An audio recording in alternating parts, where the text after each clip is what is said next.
السلام عليكم ورحمة الله وبركاته. أهلا بيكم في وصفة جديدة من مطبخنا مطبخ الماسة. النهاردة جاية لكم بوصفة سريعة لو انت مستعجلة وعايزة تخلصي بسرعة ومتأخرة. دي أسرع طريقة أو أسرع وصفة ممكن تعمليها بسرعة جدا، هتحبيها. تابعي معايا الفيديو وإن شاء الله هتعجبك. كفتة داوود باشا من أحلى الأكلات اللي ممكن تاكليها وأسرعها طبعا. اللي لسه لاول مره يتابعني وما حطش لايك ما ينساش يعمل لي لايك وشير ويفعل لي زر الجرس عشان يوصله كل جديد من اشعاراتي. وهنشوف، عايزه بس اوريكم جمال الكفته. لا فظيعه فظيعه ولا ريحتها. وتابعي معايا في تكه في الاخر هعملها هتخلي معاكي الطعم في حته تانية.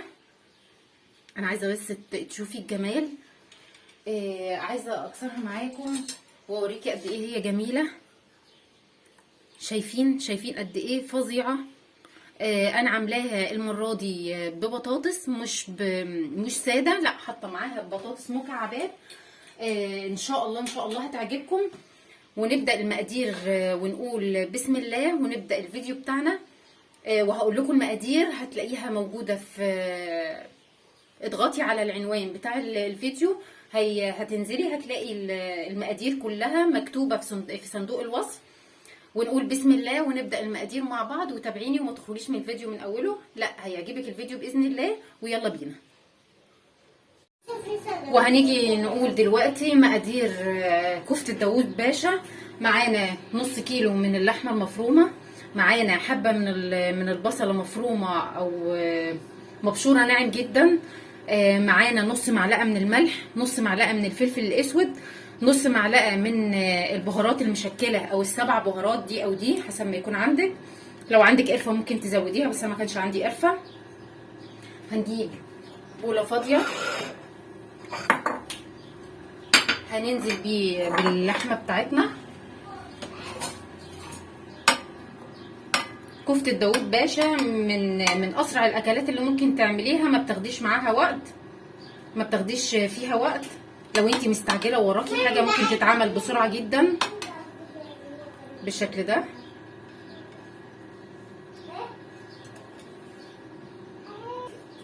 هنضيف كمان البصل،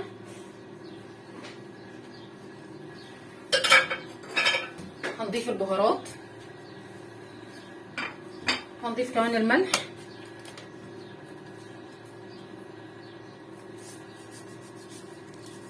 نص معلقه من الملح. هنبدأ نعجن فيها كويس جدا.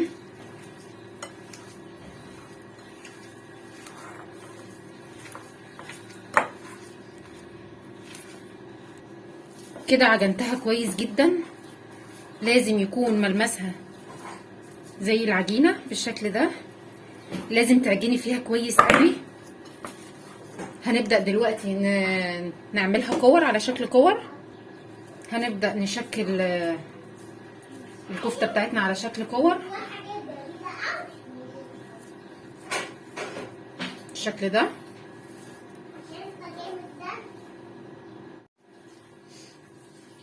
كور مش كبيرة قوي او الحجم اللي انت عايزاه، دي حاجة ترجع لك كده.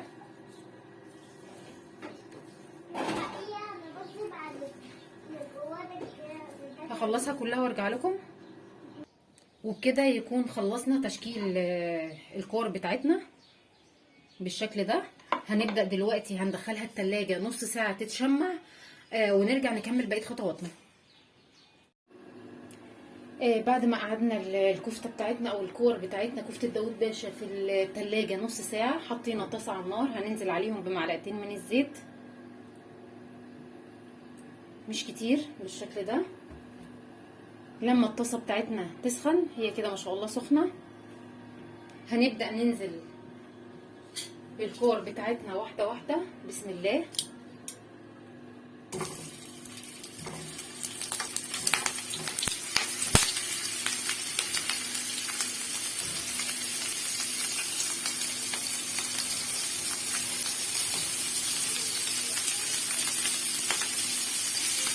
كده نزلنا الكفته بتاعتنا كلها لحد ما تاخد لون.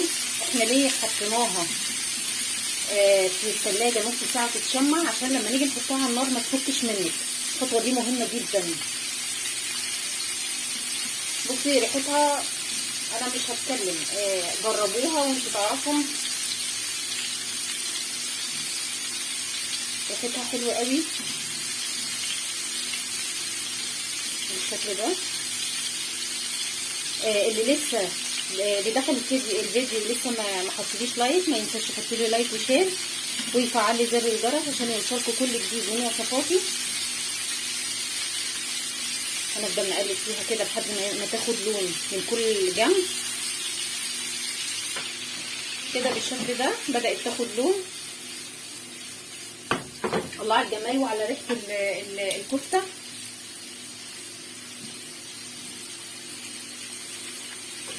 النار بتاعتنا تكون عاليه اهم حاجه. نفضل نقلب فيها عشان تاخد اللون من كل اتجاه. بلاقي فيها عماله بتجرحها. نجيب الفتة كده ما شاء الله. خلاص نبدا نشيلها من على النار.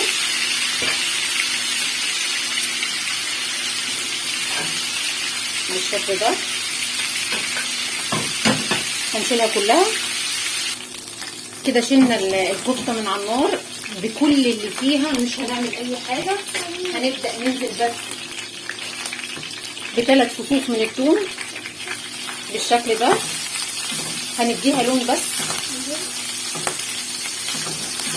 كده.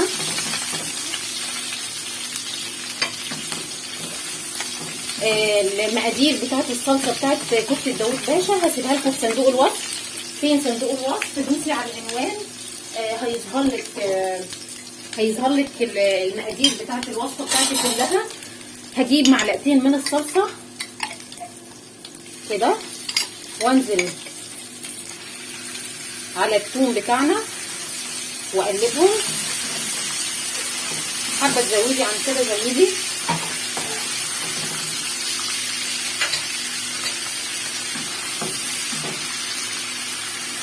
بالشكل ده.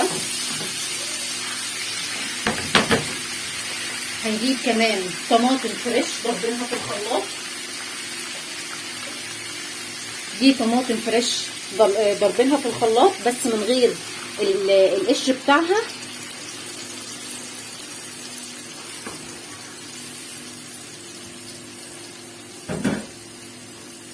بالشكل ده.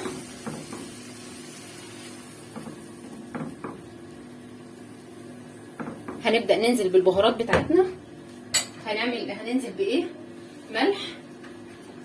الملح طبعا انا مش هأيدك بملح. انت هتحطي الكميه اللي انت عايزاها وتدوقي الملح بعدين. معانا كمان فلفل اسود يعني نص معلقه صغيره او اقل بالشكل ده. هنحط كمان شطه. الشطه دي اختياري بس احنا بنحب السبايسي.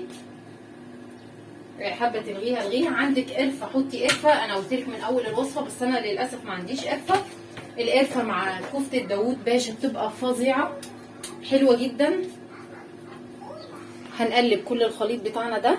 شايفين لون الصوص بتاعنا او الصلصه بتاعتنا فظيعه ازاي، مع طبعا البهاريز اللي نازله من تحمير الكفته. لا مودياكي في حته تانية والريحه رهيبه. هسيبها بس لما تغلي غلوه واحده بس وهبدا انزل فيها بالكفته تاني. دي دلوقتي غلت معانا. هنجيب 1.5 كوبايه من الميه المغليه هنضيفها. انت وانت بتضربي الطماطم حاولي ما تحطيش فيها ميه عشان كده، لان انا زودتها ميه. تغلي كمان غلوه وننزل فيها الكفته كده. الصلصه بتاعتنا غليت. هنبدا ننزل بالكفته. انا هعمل كفته داوود باشا. انت ممكن تستكفي بالخطوه دي ان انت تنزلي الكفته وكده خلاص تسيبيها لما تستوي. لا انا النهارده هضيف معاها بطاطس. هضيف معاها بطاطس متقطعه مكعبات صغيره جدا كده. زودت قيمه غذائيه للوصفه.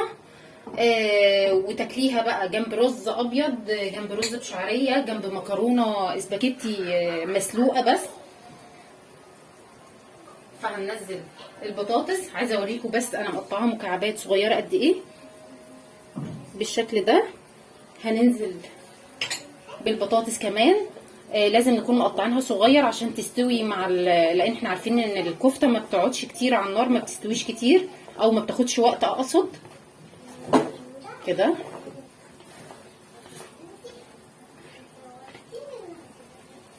حابه ان انت بالكفته مع الصلصه بتاعتها او الصوص بتاعها وتستكفي بكده اوكي، بس انا حبيت ان انا ازود معاها بطاطس كده. نبدا نغطي عليها ونسيبها تستوي براحتها ونرجع نشوفها بعد ما تستوي. نسيت اقول لكم انا هنقلها على العين الصغيره لما على نار هاديه تستوي براحتها، وبعد كده هنرجع مع بعض نتابعها. كده بعد ما كفتة داوود باشا بمكعبات البطاطس استوت، شايفين الجمال، شايفين شكلها عامل ازاي، شايفين شكل الصلصة. انا في خطوة بحب اعملها، بجيب اي غطا عندك او ورق فايل، ده غطا صلصة قديم عندي، بقوم جايبة فحم. انا بحب اعمل الخطوة دي جدا بالشكل ده.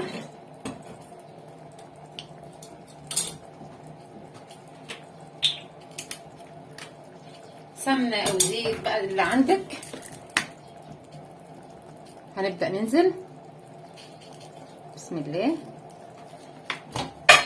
ونغطيه بالشكل ده. هتاخدي احلى ريحه كفته داوود باشا كلتيها مع الفحم اللي احنا حاطينه، وهوريها لكم واحنا بنغرف اطباق في طبق التقديم. كده رفعنا كفتة داوود باشا من على النار، هنبدأ نحطها في طبق التقديم بسم الله.